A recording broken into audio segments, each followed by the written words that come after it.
안녕하세요. 정문실 2부 들어가도록 하겠습니다. 오늘 첫 번째 얘기는요, 아, 양정철 관련 건입니다. 지금 양정철 씨가 미국으로 갔습니다. 미국으로 갔는데 제가 이 양반에 대해서는 재작년, 그러니까 2019년부터 쭉 말씀드렸죠. 2019년 아마 7월달, 8월달, 10월달 이렇게 거장판, 거대한 장기판 내용을 보시면 양정철이 아무것도 아니다. 현 정부 내에서 완전히 그냥 버려진 애다. 문재인 대통령은 양정철을 버렸다. 이런 말씀까지 드렸었습니다. 물론 이제 개국 공신인 건 맞고 선거철에 열심히 한 건 맞습니다만 대통령은 더 이상 양정철과 같이 할 마음이 없었습니다. 왜 그렇게 말씀드리냐면 그러니까 대통령 입장에서는 양정철이 되게 부담스러웠어요. 왜냐, 뭐 기억하시는 분은 기억하시겠습니다만 2002년도, 3년도, 4년도 이맘때 노무현 정부를 그야말로 언론과의 전쟁으로 몰아간 사람이 누구냐면 바로 양정철입니다.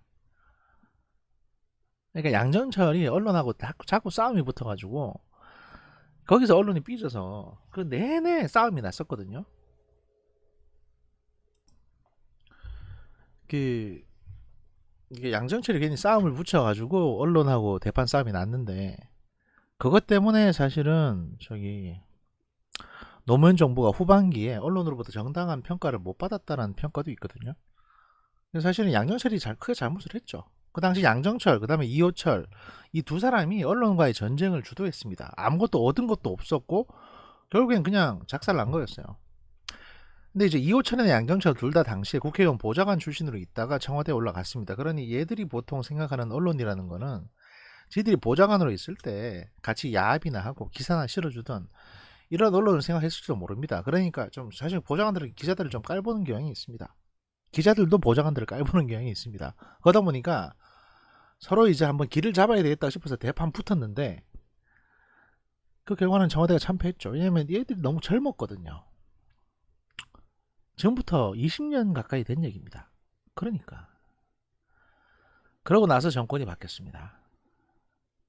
MB 지나고 박근혜 지나고 다시 이제 문재인의 시대가 왔죠.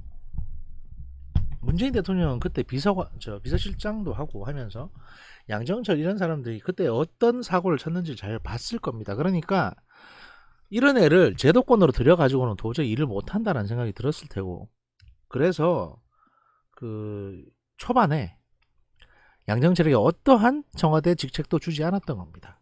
그리고 얘는 해외로 떠났습니다.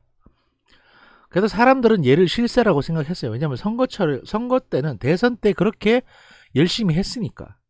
그리고 대통령은 아무 말도 안 하니까. 그때 만약에 누군가가 대통령에게 양정철을 어떻게 생각하십니까? 라고 물어봤다면 아무 말 안 했을 겁니다. 대통령은.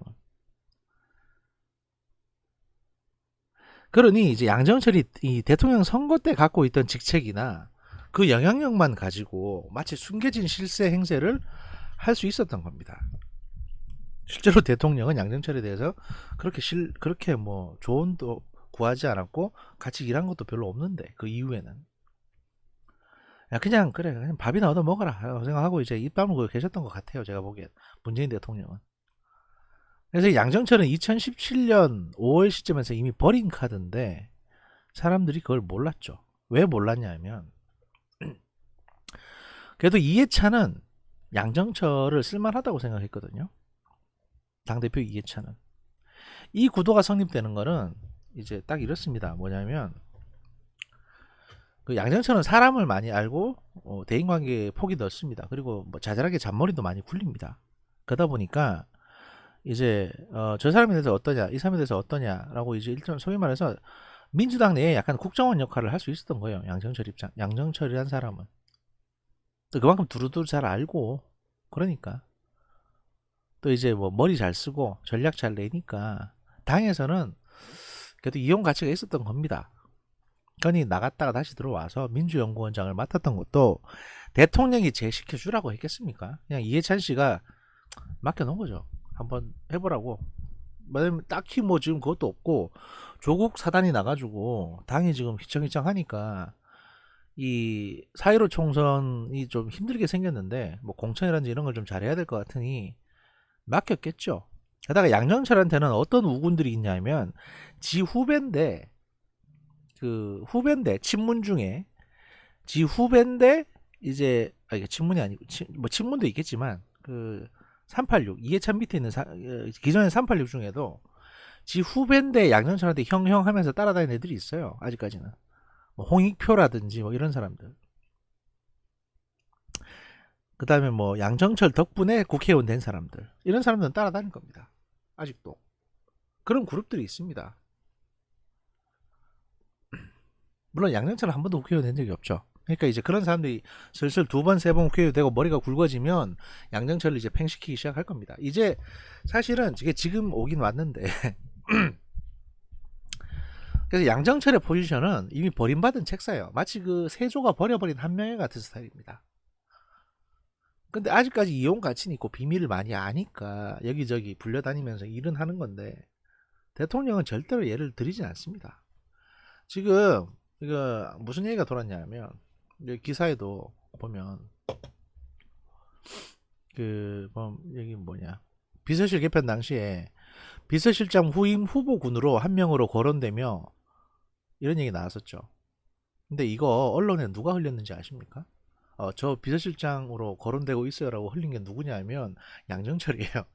저도 아는 이제 기자 언론 쪽 라인들이 좀 있는데 그분들 하는 얘기도 양정철이 주로 흘려고 다녔다는 거예요. 자기가 비서실장 후보에 올랐다 이런 얘기를.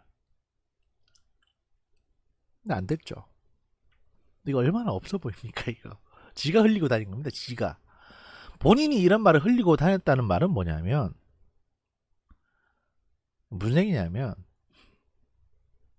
본인이 이런 얘기 흘리고 다녔다는 거는요. 그 본인의 권력이 다 했다는 얘기입니다. 이제. 그걸 스스로 느끼기 시작했다는 거예요. 초조하다는 얘기죠.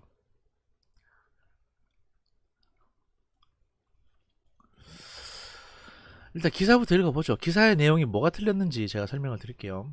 문재인 대통령의 측근인 양정철 전 민주연구원장이 정책 연구를 위해서 미국으로 떠나는 것으로 알려졌다. 왜 미국으로 가서 정책 연구를 하실까요? 그리고 무슨 정책을 연구하시는데 미국까지 가야 됩니까? 한국에 사는 분이? 이날 정치권에 따르면 양 전 원장은 조만간 미국으로 출근해서 해외 연구기관에서 정책 연구를 이어갈 전망이다 라고 돼 있죠.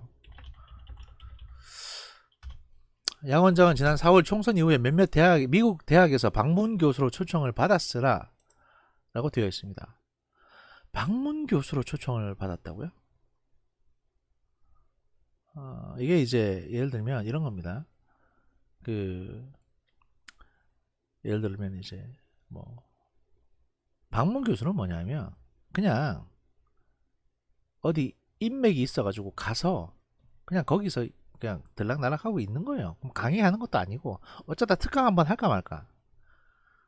교수도 아니에요 사실은. 왜냐하면 보시면 아시겠지만 양정철 씨가요 학력이 한국외대 법학 학사 나부랭입니다. 학사 나부랭이. 아니지 석사 나부랭이니까 석사대 나부랭이라고 보셔야 되니까 학사 찌끄레기입니다. 그냥 학사예요 학사. 대학 졸업한 양반이에요 그냥.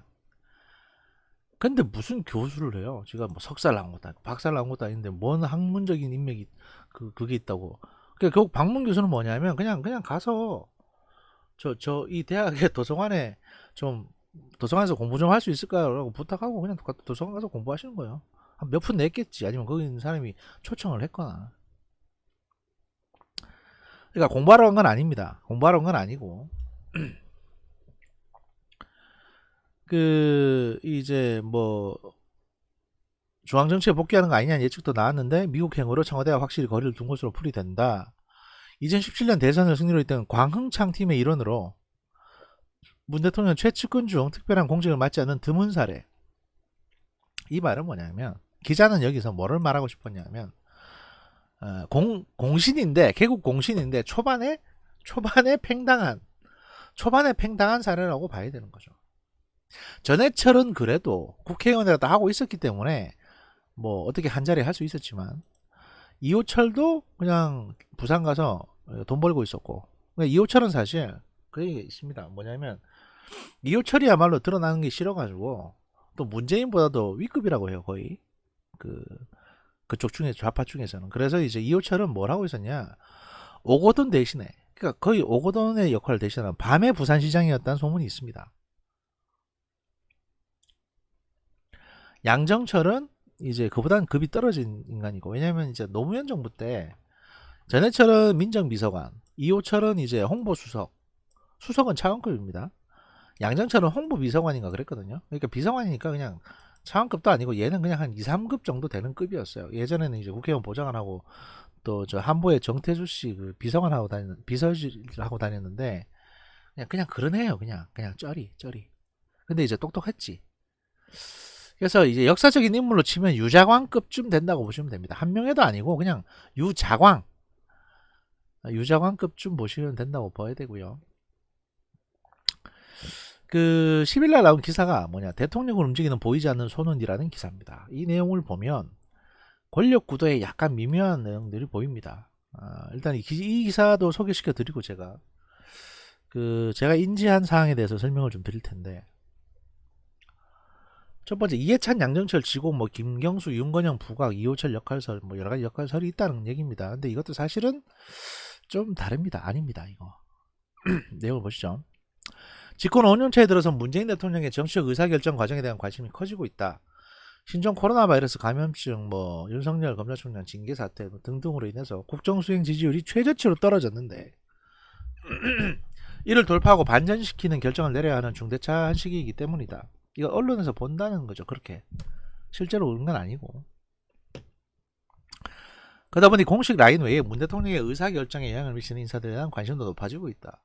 그간 정치권에서는 문 대통령의 의사결정에 영향을 미치는 인사들로 이해찬, 그 다음에 중심한 친문 성향의 원로그룹, 친문 성향의 원로그룹이라고 불린다는 것은 뭐냐면, 친문은 아니에요.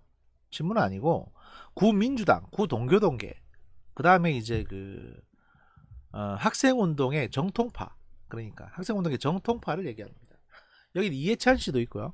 그 다음에 한명숙 씨 남편이 있습니다. 무슨 박모식이 목사라고, 교수인가 목사인가 하여튼 간첩이 있는데, 걔하고 그런 이제 어둠의 실세들, 이런 양반들이 있습니다. 그리고 이제 김경수, 양정철 등 참모진 출신 그룹, 그리고 이호철 등 부산 그룹 등이 꼽혀왔다는 거죠. 그러나 최근 여권 내부의 권력구도 재편으로 좋은 그룹에도 변화가 생긴 게 아니냐는 관측이 제기되고 있습니다. 우선 이해찬 대표는 지난해 8월 당대표직을 그만둔 뒤 정치 일선에서 물러난 상태입니다. 몸도 안 좋고 하니까. 동북아 평화경제협의회 이사장을 맡아 여의도 사무실에서 자선을 집필하고 있는 것으로 전해진다. 보통 몸 안 좋아서, 정치인들이 몸 안 좋아서 놀 때는 책 쓴다는 구실 되거든요. 여기 계시는 거죠. 그냥 술이나 마시고. 여권의 한 관계자는 기자와의 통화에서 중요한 상황에서 이해찬 대표는 지금도 여전히 문 대통령에게 정치적 조언을 하고 있을 것이라면서도, 다만 대표직을 떠난 만큼 그 빈도와 영향력에서는 과거와 다를 수밖에 없을 것이다. 그러니까 뒷방 늙은이 됐다는 얘기고요. 다만 그간 여권 전체의 정치적 위기 때마다 이해찬 대표가 특유의 카리스마로 돌파구를 마련해 왔던 것만큼 현 시기에도 이해찬 씨의 역할은 꾸준히 제기되고 있다. 아직까지도 그쪽 그룹의 리더는 맞습니다. 이 전 대표는 이제 조국 전 법무부 장관 당시 사태에서 당내 의견이 엇갈리면서 혼선을 빚자 당직자와 의원들에게 함구령을 내리는 듯 단일 대우를 유지하도록 하면서 지난해 총선 승리의 원동력을 만들어냈다. 그러니까 이해찬 씨는 조국에 대해서 무죄라고 생각하지는 않아요, 절대로. 문제가 있다고 보지. 당연히 이해찬 씨가 바보입니까? 하지만 선거가 중요하니까 조국 저거 뭐 보호해줄 필요 없으니까 그냥 조용해라, 전부 다. 이런저런 말 나오게 하지 않게 해라. 조국보다도 선거가 더 중요하다. 이런 판단을 하셨다는 거죠. 문 대통령의 복심으로 꼽히는 양정철 전 민주연구원장. 근데 사실 문 대통령의 복심이라는 말도 솔직히 누가 흘렸을까? 양정철이 흘리고 다니는 거라니까 이런 거 보통. 제가 정보 관계자라고 말씀을 드리고 다니는 것처럼 보통 이런 자기 홍보는 지가 하는 겁니다. 최근 노영민 전 비서실장 후임으로 이름이 오르내렸지만 양정철 지가 언론에 흘리고 다녔어요. 최재성을 추천하는 등 고사의 뜻을 밝히면서 문 대통령의 마지막 비서실장이 되지 못했다. 근데 이 최재성을 추천했다고 하잖아요. 근데 양정철하고 최재성이하고 사이 굉장히 안 좋거든요. 사이 되게 안 좋습니다. 요즘에 그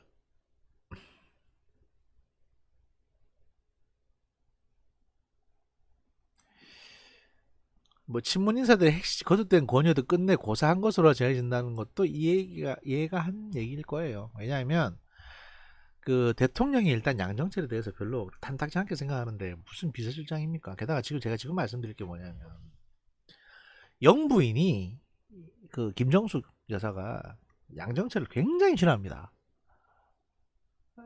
사실 핵심이 그건데 그 지금 이 민주당 특히 친문이 두 개로 쪼개져 있습니다. 물론 크게는 세 개로 쪼개져 있지만 두 개로 쪼개져 있는데 뭐냐?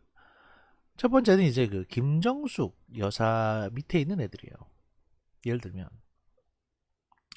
지금 열린민주당 있잖아요. 최강욱이나 손혜원이나 뭐 그쪽으로 나가 있는 찌끄레기들 전부 다 김정숙 여사 계열입니다. 김정숙 여사가 개인적인 친분으로 다 꽂은 사람들이에요. 왜냐면 김정숙 여사가 그 대통령 선거 쭉 치를 때 그 조직 관리를 했거든요. 직접. 그러니까 이제 뭐 드루킹부터 시작해가지고 각종 그 단체들 조직 관리를 김정숙이 직접 했습니다. 그러다 보니까 그쪽에서 추천받은 사람들이 굉장히 많아요. 그런 인간들이 대부분 기존에 이제 친문 실세들은 아니고, 그러니까 이제 386이나 뭐 이쪽 계열은 아니고 그냥 흘러 들어온 애들 있잖아요. 그러니까 전직은 뭐 이상한 애들 있습니다. 무슨 시민단체 출신이거나 또는 뭐 전혀 값이 안 되거나 아니면 팟캐스트 통해서 흘러 들어왔거나 이런 애들은 대부분 다 김정숙, 손혜원 라인으로 들어온 애들이라고 보시면 돼요. 조국도 마찬가지고 김경수도 사실은 그렇습니다. 그러다 보니까 이제 그 기존에 그 친문이라고 하는 소위 레거시 386이라고 하는 이해찬 그룹이 얘들을 하나하나 다 쳐낸 겁니다. 지금까지. 그러면서 거세를 했죠. 김정수는 그러면 그 사람들을 왜 유지했을까요? 친위 세력들을. 일단 굉장히 친목도 있지만 걔들을 끌어들여서 최측근으로 꽂아놔야 퇴임 후가 안전할 거라고 생각을 했을 겁니다. 게다가 민주당의 어떤 기본 구성이 선거철에 어땠느냐면 문재인 대통령은 그냥 바지 사장이었어요. 아이돌. 그리고 이해찬 씨는 그 아이돌에 소속되어 있는 소속사 대표입니다. 그리고 김정숙 씨는 그 아이돌의 부모 같은 거예요. 가족. 그럼 당연히 싸움이 날 수밖에 없지 않습니까? 누가 주도권을 잡느냐에 대해서. 그 아이돌이 후보 시절에는 말 잘 들었죠. 말 잘 들었는데 대통령이 되고 나니까 이제 슬슬 이제 기어오르기 시작하는 겁니다. 자기 편도 끌어모으고. 그래서 이제 그 원래는 민주당 소속이었는데 이제 지측근들을 하나둘씩 그 회사에 꽂아 넣기 시작하는 겁니다. 최강욱도 그렇고 조국도 그렇고 다 그런 애들인 거예요. 그러니까 김정숙 라인. 근데 이 라인이 양정철하고 사이가 되게 안 좋은 겁니다. 특히 손혜원 씨가 양정철하고 대판 싸웠다고 했거든요.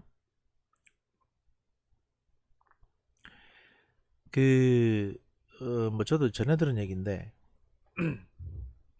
손혜원 씨가 하도 열이 받으니까 정권 초기 때 원래 그런 아줌마들은 뒷담화도 많이 까고 싸움도 많이 합니다. 게다가 그 김종인한테도 뭐 이랬대 저랬다는 시절인데 양정철이나 이런 이해찬한테는 오죽했겠어요.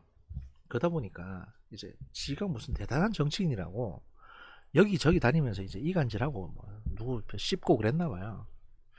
그래서 이제 김비나 양양자도 엄청나게 씹었고 양정철에 대해서도 이제 나름대로 이간질 좀 하겠다고 영부인한테 이제 양정철에 대해서 안 좋은 소리를 했는 모양입니다. 그래가지고 싸움이 크게 났어요. 예를 들어서 이제 그 이건 이제 유재일 씨가 했던 얘기인데 그 중에 뭐 그 얘기가 뭐다 믿을 건 아니지만 그래도 이제 그럴듯한 얘기가 몇 가지 있습니다. 뭐냐면 그 문재인의 운명이라는 책이 있습니다. 문재인 씨 자서전이죠. 자서전인데 그게 많이 팔렸습니다. 조국 백서도 많이 팔렸는데 문재인 책은 오죽이나 팔렸겠습니까? 그런데 처음에 이제 그걸 팔아가지고 그 인세가 나올 거 아닙니까? 인세. 책이 많이 팔리면 인세가 몇 억 되거든요. 그 인세를 선거운동 하는데 쓰고, 그 다음에 조직 관리 하는데 쓰라라고 이제 문재인 대통령이 얘기를 했나봐요. 그래서 그 인세 관리는 누가 했냐면 양정철이 관리를 했다는 겁니다. 출판사하고 같이. 그러니까 출판사가 보통 인세를 챙기면 이제 양정철한테 줘서 양정철이 그걸 이제 집행을 하는 겁니다. 그러니까 문재인 대통령의 책인데 그 돈 관리는 양정철이 해온 거예요. 뭐 쓰기도 했겠죠. 그랬는데 그러니까 발단은 사소한 돈 문제입니다. 인세를 그렇게 양정철이 쓰고 있었습니다. 그러니까 그 돈이 아마 제 생각으로는 그 책 팔아서 만든 돈으로 양정철이 자기 생활비도 썼던 것 같아요.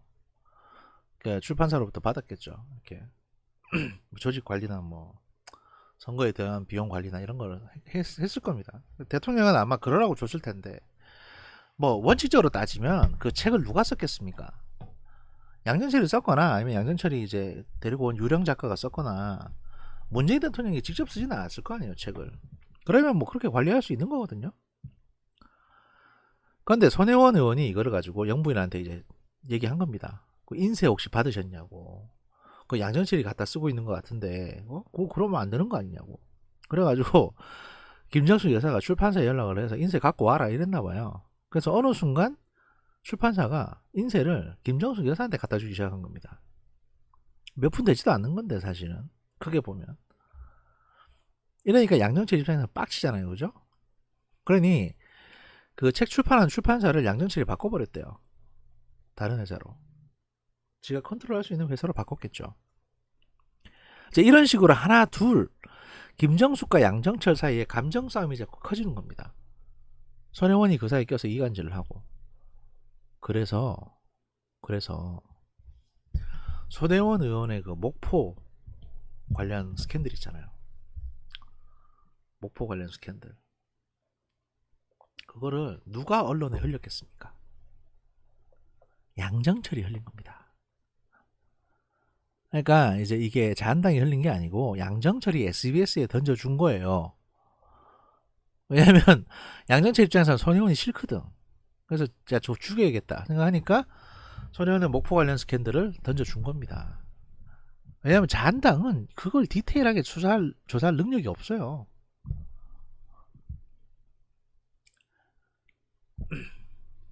그렇게 되니까 이제 거기서부터 시작한 거죠. 그렇게 손혜원 날리고 그 다음에 조국권도 누가 날렸겠습니까?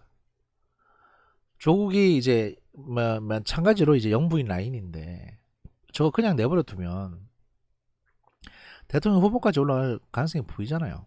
게다가 청와대 내에서 임진환이 우른하면서 저렇게 막 시끄럽게 떠들고 하는데 자기들이 보기에도 좀 이해가 안 되거든요.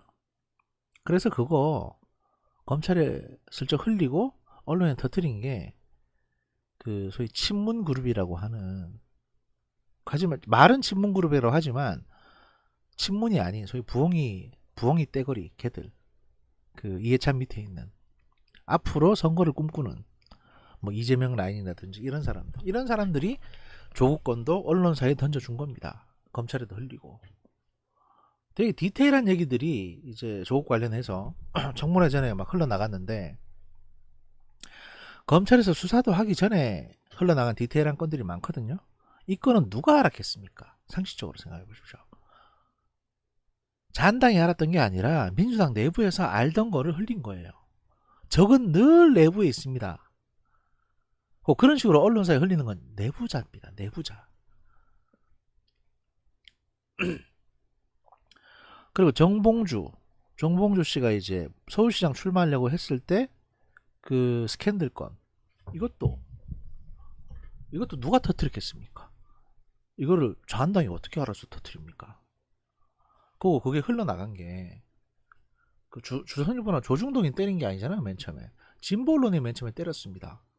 그 말은 뭡니까? 이것도 민주당 내부에서 터진 겁니다. 죄가 뭔데 나오려고 그러냐?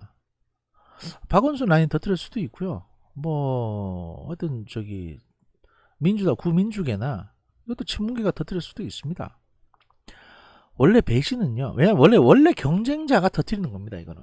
근데 경쟁자가 누굽니까? 정봉주의 민주당 내 서울시장 경선을 하는데 정봉주의 경쟁자가 누굽니까? 박원순이나 어? 그런 양반들 아닙니까? 자한당이 아니라니까요. 알아도 안 터뜨려요. 자한당은. 왜냐면 걔가 후보로 올라와야 터뜨리는 거지 후보가 되지도 않는데 터뜨리는 일을 왜 합니까? 괜히 시끄럽게. 그럼 이쪽도 터질 텐데. 이쪽도 저쪽도 다 약점은 알아요. 서로 입 다물고 있는 거지. 근데 터뜨린다는 거는 특히 이런 성적 스캔들 문제를 터뜨린다는 거는 상대편에서는 절대로 안 터뜨립니다. 내부에서 터뜨리는 거예요. 쟤를 죽여야 되니까. 드루킹이나 김경수 누가 날렸습니까? 누가 경찰에 고발했죠? 추미애가 당대표로 있던 민주당에서 경찰에 고발하는 건입니다. 몰랐겠습니까? 드루킹이 누군지?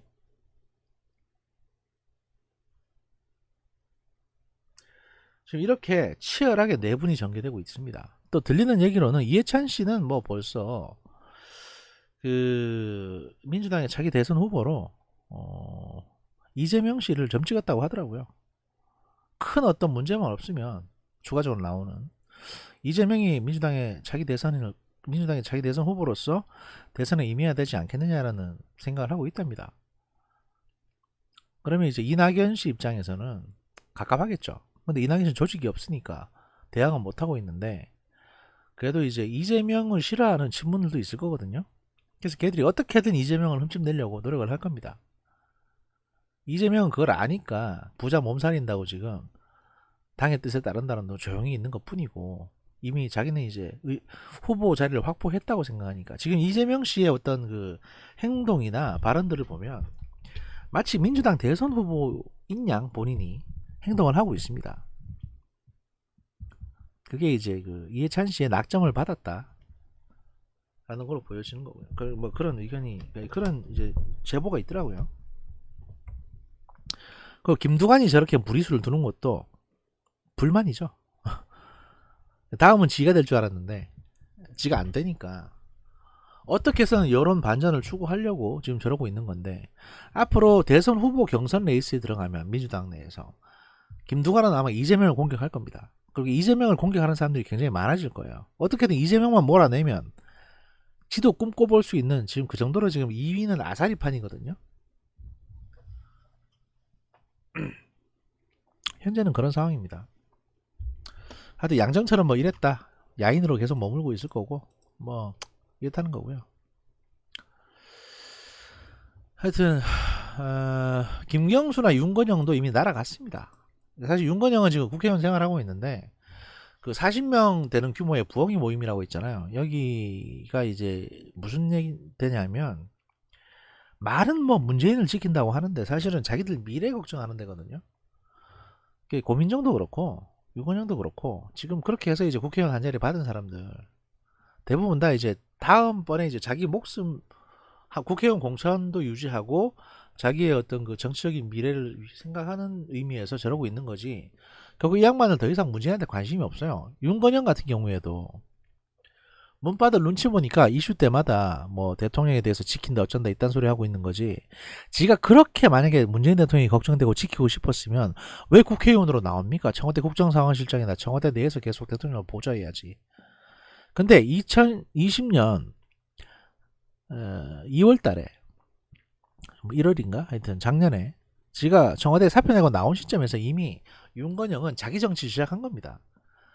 국회의원 하겠다고 청와대 떠난 애들 대부분 다 대통령에게 문재인 대통령에게 아무 관심이 없어요. 이제는 지정치 하려고 나온 것 뿐이에요.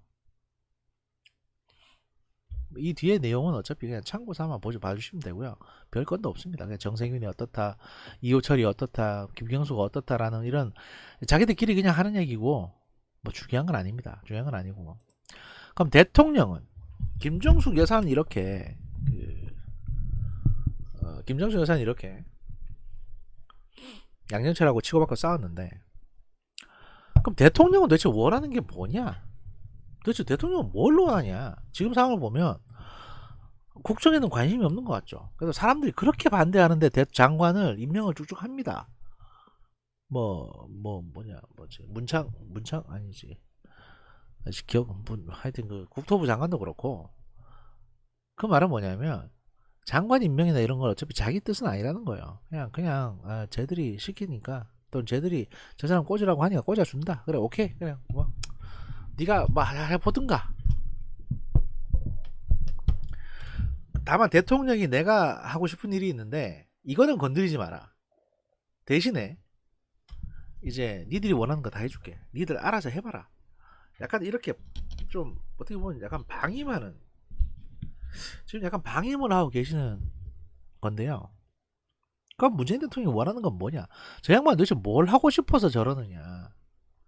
첫 번째는 남북 관계에 뭔가 좀 그 이정표를 남겨가지고 본인 노벨상 받고 싶고, 본인이 역사에 성공한 대통령으로 남고 싶은 게 가장 큰 거였습니다. 다른 건 아무 관심이 없었어요.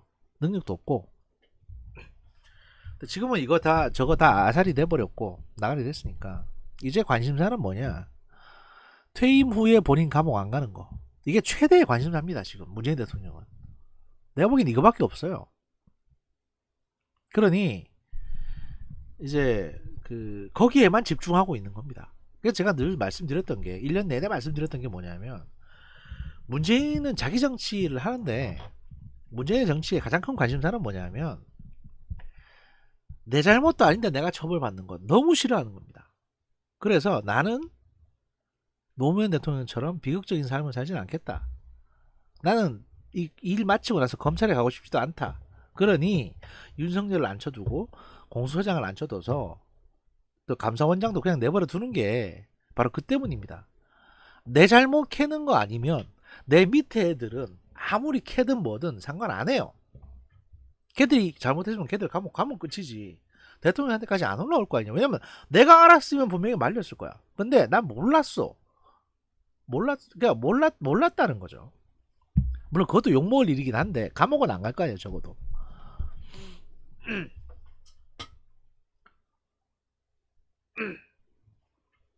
이쯤 되면 이제 여러분들이 그런 의문을 드시고, 아니 정치가가 또 리더가 그 정도 했으면은 지 잘못 아닌 겁니까? 라고 생각하실 텐데, 문재인 대통령은 정치가 이제 리더인 이전에 법률가입니다. 변호사 출신이에요. 그러면 변호사의 마인드는 뭐냐면요, 야, 내 잘못이 아니면 내가 왜 처벌받냐? 또 내가 아무것도 안 했는데 내가 뭔 잘못이 있냐? 난 몰랐다. 그럼 내 잘못 아니지 않니? 이게 변호사의 마인드입니다. 그런 삶을 30년 넘게 살아온 사람한테 여러분들이, 아니 그래도 리더면 청와대 비서관이 잘못한 거면 대통령 잘못 아닙니까? 라고 아무리 얘기해 뭔들 안 먹힙니다. 네가 내 대신 감옥 갈래? 또 이 마인드밖에 안 들죠. 그래서 그냥 청와대 대통령으로서 폼 나는 거 하시고, 밑에 애들이 잘못한 건 밑에 애들 책임이다. 이렇게 이제 쿨하게 정치하시려고 하시는 거다. 저는 이렇게 보고요. 양정철은 이제 이걸로 뭐 끝났습니다. 이제 앞으로도 지 후배들이 아직 남아있긴 하지만 지 덕분에 국회의원 됐다고 하는 건 양정철 주장일 뿐이고, 걔들도 이제는 이제 양정철이 이제 저 끈 떨어져 내고나라는 걸 알기 때문에, 사실 양정철이 끈 떨어졌다는 거를 저는 2년 전에 알았지만 많은 사람들은 그래도 설마 자기들이 본 게 있는데, 야, 선거 전에 양정철 그렇게 의지 많이 했어. 저기 문재인 대통령이 양정철한테 되게 막 의지 많이 했다. 이런 것 때문에 못 느끼셨던 것 같아요. 아직도 저게 실세인 줄 알고. 저는 동물적인 감각으로 양정철이 이제 끝났다 라는 말씀을 드렸었죠. 그 2년 전에 거대한 장기판에서. 이제서 많은 분들도 아시게 될 겁니다. 양정철이 이제, 양정철이 벌써 2년 전에 죽어 있었구나. 3년 전에 죽어 있었구나.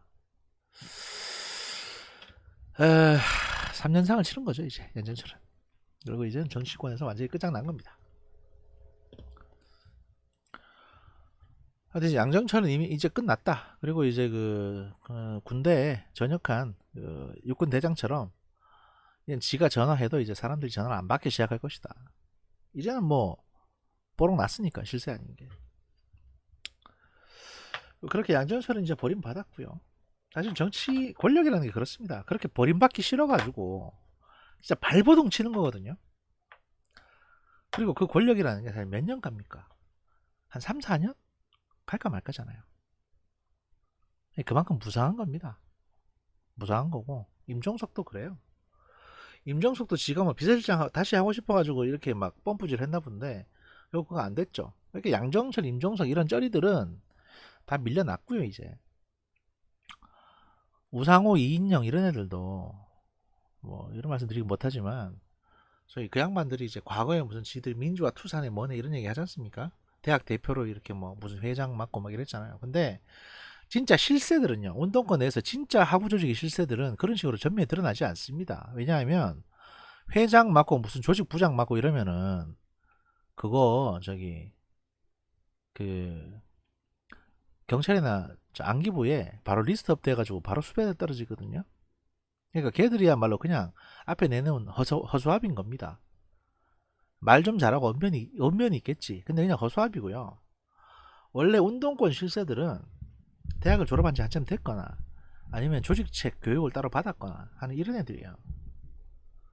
그래서 이제 북한으로부터 교육을 받고 넘어오는, 또 넘어가서 교육을 받고 돌아오는, 조직 관리라든지 돈 관리라든지 이런 걸 다 하는 애들, 이런 애들이 운동권적에서 실세들이고, 얘들은 아직까지도 계속 어둠에 묻혀 있습니다. 우리가 이름을 아는 사람들은 실세라고 할 수 없어요. 그냥 그때 유명했던 아이돌 스타들인 거죠. 소방차나 뭐 이런 것처럼. 실제 기획사 사장들, 이 사람들은 우리가 모르지 않습니까? 늘 흑막에 가려져 있는 애들이거든요. 유명 기획사장이나 유명 작곡가, 이런 놈들이 진짜 실세인 겁니다. 그 중에 하나가 한명숙 남편이래요. 한명숙 남편이 이제 여권 받고 나서 처음에 3년 동안 일본에 가서 공부를 했거든요. 지 딴에는 무슨 일본에 가서 뭐 신학 공부를 했다고 하는데, 감옥에 있다가 나와서 여권 나오자마자 94년도에 일본에 가서 3년 동안 공부했다. 이게 뭔 의미겠습니까? 조청년 만났단 얘기죠. 그렇게 봐야지.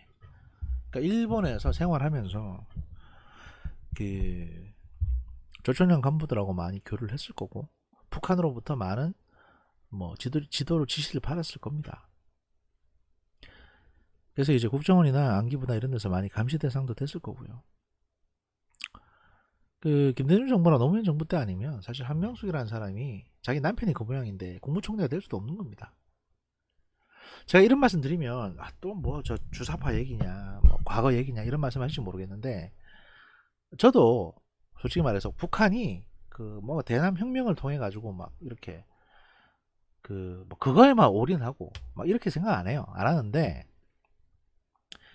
그 남한에 그런 어떤 혁명 운운하는 몽상가들 집단하고 컨택을 해가지고 일종의 그 조직책을 만들고, 조직은 짜놓을 필요가 있고 그걸 계속 관리할 필요는 있습니다. 북한도 그렇고 우리도 마찬가지고, 우리도 이제 북한에 그런 식으로 관리를 하는 게 있을 거예요. 그런 관리망이. 그게 뭐 이데올로기든 돈 문제든, 돈을 주고 일을 시키든 이데올로기 일을 시키든 간에 여러 개의 조직망을 구성해 놓고 그런 조직 관리를 하는 게 원래 정보기관의 특성입니다. 남북한 공이. 제가 정보기관에 들어가서 저 기관장이 된다고 하더라도 그런 조직 관리는 늘 하라고 할 겁니다. 왜냐하면 아예 링크가 없는 것보단 그런 슬리퍼 셀이 존재하는 게 훨씬 더 국익에 득이 되거든요. 언제든지 우리가 필요하면 쓸 수 있으니까. 예를 들어서 한명숙 남편이 우리가 심어놓은, 그러니까 북한에서 심어놓은 주요 조직책이라고 칩시다. 그럼 이 사람은 평소에는 어떤 의심 받지 않고 돌아다니면서 누구 만날 수 있어요. 이런 사람이 한둘이겠습니까? 이런 직책이 있는 사람이, 그런 지위에 있는 사람이. 우리가 만약에 북한이 대통령을 꼭 암살해야 되겠다는 시기가 왔을 때, 필요한 시기가 왔을 때 그 사람에게 가서 대통령 암살해라고 시킬 수도 있는 겁니다. 3, 40년 동안 잠자고 있던 슬리퍼 셀이 가동이 되는 겁니다. 그러니까 그런 목적에서라도 최대한 조금이라도 우리나라에 우호적인 사람이 있으면 그런 사람을 포섭하고 사귀고, 그래서 조직관리 목적 차원에서도 교제를 하고 그 사람의 부탁을 들어주고 하는 게 상대국가 정보기관이 하는 일입니다.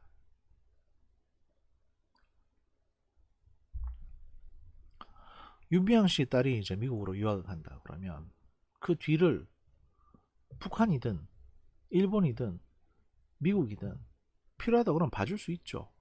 그렇게 원래 일은 그렇게 하는 겁니다. 해외 파트 정보기관 해외 파트에 가게 되면 공작 활동을 어떻게 하느냐.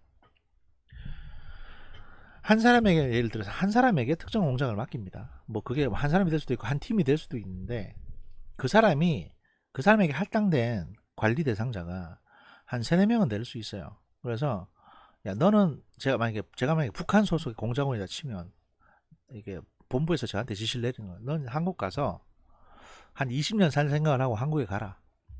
거기 정착해라. 그리고 우리가 지적해주는 누구를 만나라. 그래서 이 사람들하고 오랜 기간 교제를 하면서 그 사람들을 포섭을 해라. 그리고 그 사람들이 필요하다고 그러면 이것저것 도와줘라. 뭐 그 집 애가 유학을 간다고 그러면 유학 비용도 대주고 또는 유학 비용을 마련할 수 있는 뭘 틀을 만들어 준다든지 아니면 그 가고 싶은 국가한테 뭔가 주선을 해준다든지 그러니까 우리한테 그러니까 본국에 보고하면 우리가 해주겠다. 그렇게 해서 그 사람을 그렇게 천천히 스펀지가 물에 젖듯이 포섭을 하는 겁니다. 그러니까 그 사람이 다시 또 세력을 구성하고 해서 우리에게 협조적인 세력이 다수가 구성이 되는 거예요. 북한이 남한에 대해서 하기도 하고 남한이 북한에 대해서 하기도 하고 또 남한이 미국이나 남한이 이스라엘에 대해서 하기도 합니다. 일본에도 하고요. 그 나라들도 우리나라에 그런 활동들을 합니다. 유학생을 포섭한다든지 친구를 사귀다든지. 그래서 그 저기 해외 공작이나 또는 국내 공작이든 간에 정보기관의 일반 정보원이 됐다는 것은 굉장히 굉장히 힘든 일입니다. 또 보통 그런 거 활동을 뭐 언론사 조그만 거 하나 세워서 기자로 한다든지 기자 신분으로 한다든지 또는 뭐 조그만 정체불명의 무역회사 직원 신분으로 할 수 있는데 그렇게 해서 자기 인생을 버리고 오랜 기간 연기를 하는 연기자가 되는 거예요. 그 첩보원이라는 건 연기자가 되는 거거든요, 그냥. 근데 그 연기가 대중은 절대로 알 수 없고 실제 몇 년간에 걸친 연기가 그렇게 진행이 되는 거죠. 그 사람의 삶이 그렇게 되는 거죠. 그러다 보니까 그 정보기관 그만두고 나면 정신적으로 굉장히 정신병 걸리는 사람도 꽤 많다고 합니다. 죄책감이든 그게 인격장애든 간에. 그래서 뽑을 때도 심성을 그렇게 많이 보고 근무 중에도 계속 크로스체크 하는 이유가 바로 그겁니다. 늘 사람들이 다 사무실에서만 일할 수 있는 것도 아니고 그런 외부의 험한 일을 해야 되는데 누군 이제 뭐 암살 전문 또는 이제 처치 전문 뭐 도살자라고 불리는 그런 활동도 하시겠죠. 근데 사실 그런 활동이 그렇게 많은 건 아니고 실제로 그런 이제 그런 액션들은 또 특수부대한테 맡기는 경우가 많으니까 하여튼 뭐 정보기관에서 근무하는 게 그렇게 좋은 일만은 아니에요. 사실은 사람에게 인정 욕구라는 게 있는데 그런 인정을 잘 못 받게 되거든요. 받을 기회도 별로 없고.